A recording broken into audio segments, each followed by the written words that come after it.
Assalamualaikum warahmatullahi wabarakatuh. Kembali lagi pada mata kuliah digitalisasi bisnis. Nah, di sini pada pertemuan ke-8 ya setelah UTS, kita membahas mengenai e-procurement atau pengadaan barang atau jasa secara elektronik.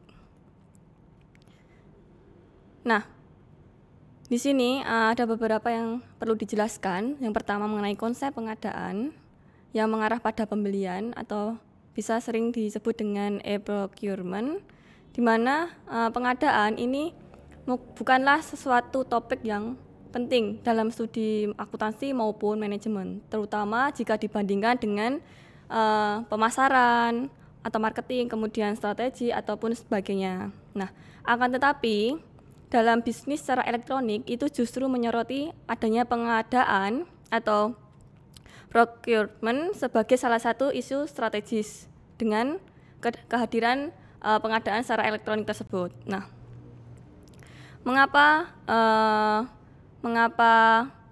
pengadaan merupakan isu penting? Menurut Krista Digen tahun 2002, di mana seorang analis senior dari Aberdeen Group menjelaskan dengan cara demikian. Kami memperkirakan setiap dolar yang didapatkan perusahaan 50-55 sen dolar itu dihabiskan untuk barang dan jasa tidak langsung. Nah, seperti perlengkapan kantor, kemudian perangkat komputer. Nah, setengah dolar itu mencerminkan kesempatan dengan mengendalikan biaya dari proses pengadaan, di mana perusahaan dapat meningkatkan laba tanpa harus menjual lebih banyak barang. Kemudian, apakah pengadaan atau procurement itu benar-benar sama dengan pembelian atau purchasing? Nah, di sini Robinson tahun 2002 dengan bukunya yang berjudul E-Business Roadmap for Success, di mana menunjukkan makna pengadaan yang lebih luas daripada pembelian, di mana pengadaan itu merujuk kepada semua kegiatan yang berhubungan dengan perolehan sesuatu dari pemasok, kemudian mencakup pembelian dan juga logistik yang masuk atau sering yang disebut dengan istilah inbound logistik seperti transportasi, kemudian barang masuk dan digudangkan sebelum dipakai. Nah, di sini ada kegiatan dari pengadaan dalam pengadaan berserta dengan aliran informasi yang terkait. Nah, ada dari pemasok maupun setelah barang itu diberikan pada bagian pembelian maupun bagian akuntansi. Nah, ini berkaitan terkait dengan pengadaan. Kemudian yang selanjutnya itu contoh proses pengadaan, di mana ini terdapat siklus waktu 5,5 hari. Nah, pada tabel ini itu menjelaskan proses pengadaan berbasis dengan kertas atau manual.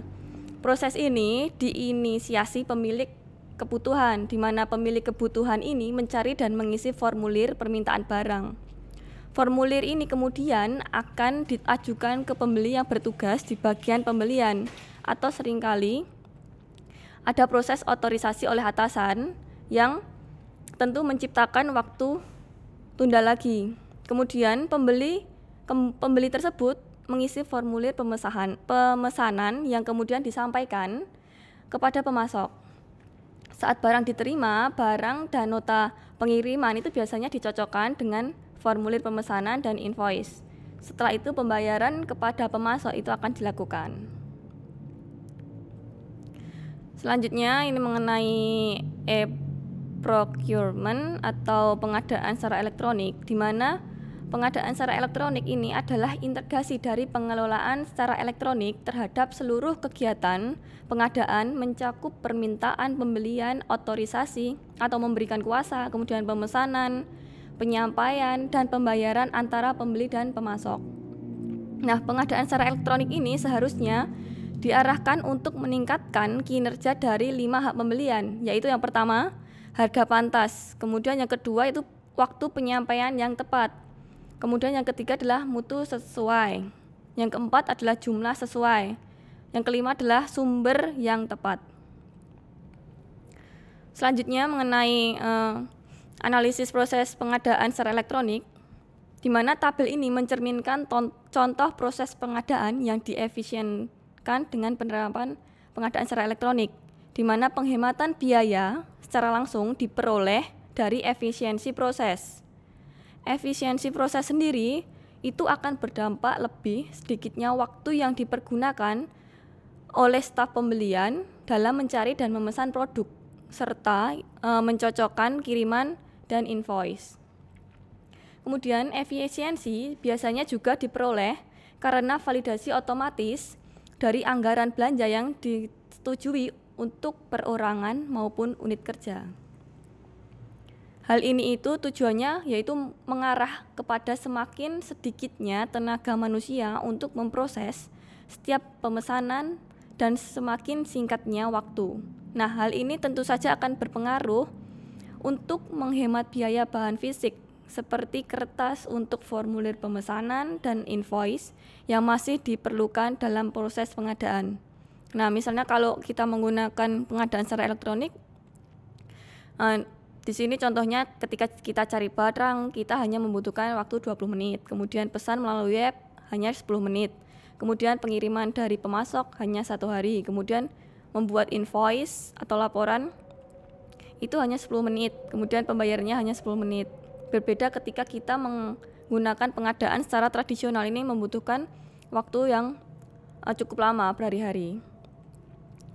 Kemudian, nah di sini mungkin banyak yang bertanya-tanya, sebenarnya pengadaan secara elektronik itu manfaatnya apa sih dibandingkan dengan pengadaan secara tradisional. Nah, di sini menurut Turban dalam bukunya yang berjudul E-commerce A Managerial Perspective pada tahun 2004 itu menyimpulkan beberapa manfaat dari pengadaan secara elektronik. Yang pertama yaitu meningkatkan produktivitas pelaku pembelian. Yang kedua itu menurunkan harga beli dengan standarisasi produk dan konsolidasi pembelian. Yang ketiga yaitu meningkatkan alur dan manajemen informasi. Yang keempat itu mengurangi pembelian dan pemasok dadakan. Kemudian yang kelima itu meningkatkan proses pembayaran. Keenam menciptakan hubungan efisiensi dan kerjasama dengan pemasok. Kemudian yang ketujuh yaitu memastikan pengiriman itu dilakukan secara tepat waktu dalam setiap kali. Kemudian yang kedelapan itu mengurangi persyaratan dan pelatihan keterampilan pada pelaku pembelian. Yang kesembilan itu mengurangi jumlah pemasok. Yang kesepuluh yaitu mengefisienkan proses pembelian menjadi sederhana dan cepat karena kita menggunakan media elektronik.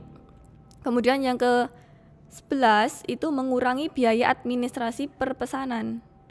Selain itu, pencarian yang lebih baik, kemudian mengaitkan proses pengadaan dengan kontrol anggaran dengan cara yang efektif dan efisien. Kemudian selanjutnya itu mengurangi kesalahan manusia dalam proses pembelian dan pengiriman. Nah, di sini tuh biasanya kalau pengadaan secara tradisional itu banyak sekali kesalahan yang dilakukan oleh manusia atau human error sendiri, entah itu dalam pencatatan maupun dalam penghitungan. Nah, kalau kita menggunakan elektronik, ini dapat mengurangi kesalahan manusia dalam proses pembelian maupun pengiriman. Selanjutnya itu mengawasi dan membuat aturan tentang perilaku dari kegiatan membeli. Nah, di sini selanjutnya mengenai penerapan dari pengadaan secara elektronik. Nah, di sini itu berbagai sistem informasi itu digunakan dalam pengadaan secara elektronik. Nah, untuk memperkenalkan pengadaan secara elektronik biasanya itu manajer sistem informasi pada perusahaan dan tim pengadaan itu harus bekerja sama untuk menemukan solusi yang menghubungkan berbagai perilaku dan tugas-tugas pengadaan. Nah, secara umum, secara general itu lebih mudah untuk memperkenalkan sistem yang hanya menangani sebagian dari siklus pengadaan. Nah, di sini terdapat sebuah gambar yang menunjukkan beberapa sistem informasi yang digunakan untuk mendukung bagian-bagian tertentu dari siklus pengadaan.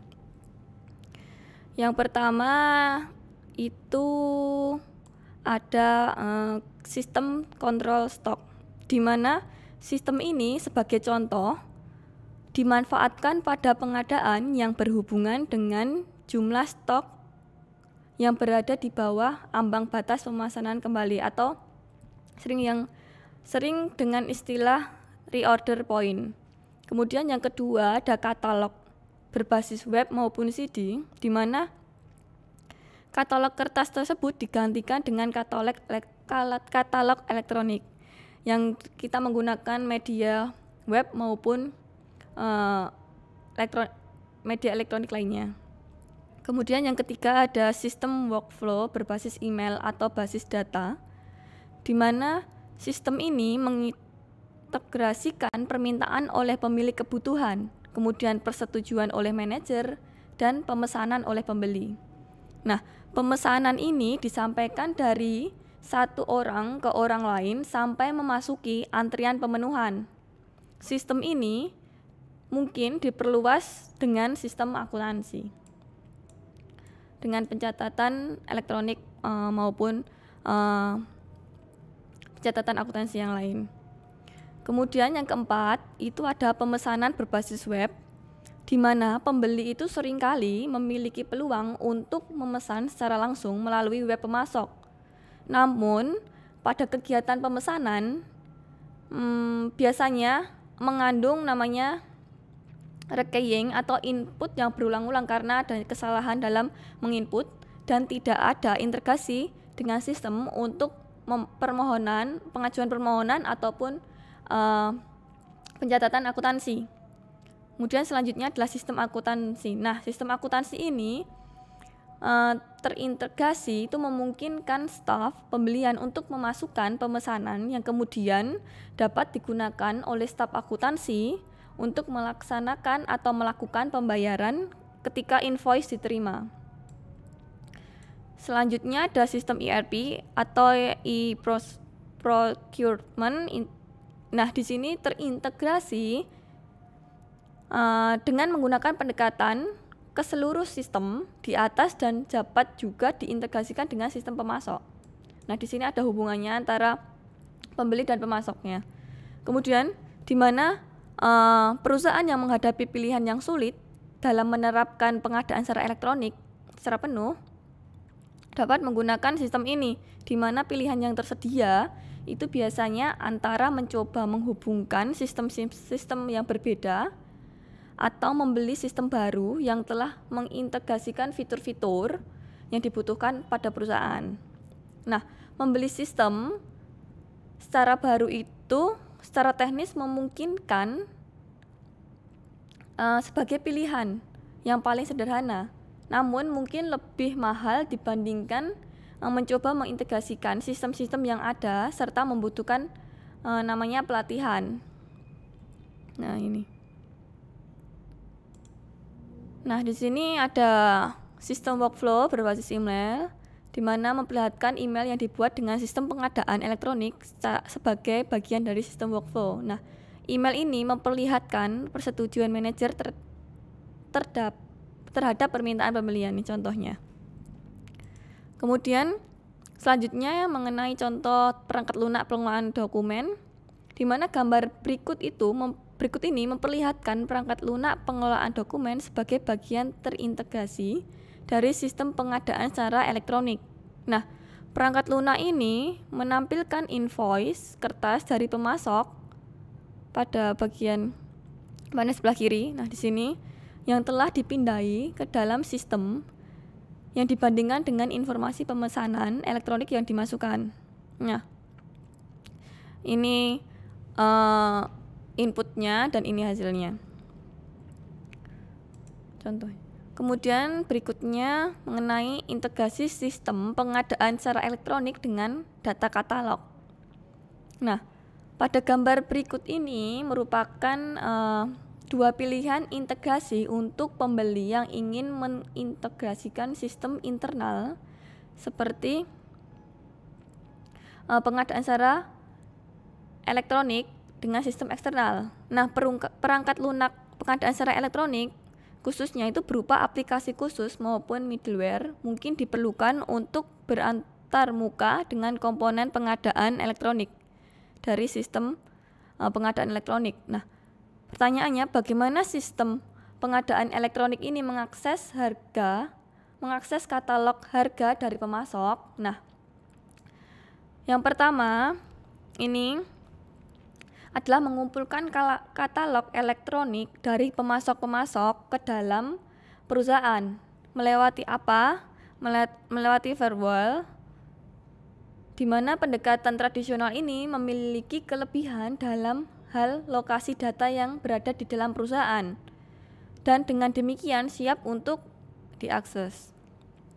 Nah, bagaimanapun jalur elektronik yang melewati firewall dibutuhkan untuk memperbarui katalog, dan ini terkadang diperoleh dengan memanfaatkan CD yang berisi katalog baru.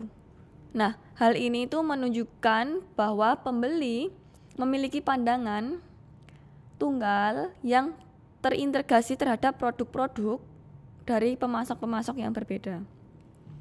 Yang kedua, yaitu sebuah pilihan secara langsung mengakses katalog di website supplier atau perantara melewati firewall. Kemudian hubungan keakses ke pihak perantara ini justru akan memberikan manfaat lebih. Karena apa? Karena pekerjaan mengumpulkan data dari berbagai pemasok itu sudah diselesaikan dalam format yang konsisten dengan adanya sistem dari pengadaan elektronik tersebut. Nah, sekian mungkin penjelasan mengenai pengadaan secara elektronik. Apabila ada pertanyaan mungkin kita bahas di forum diskusi. Sekian, salam sehat semuanya. Selamat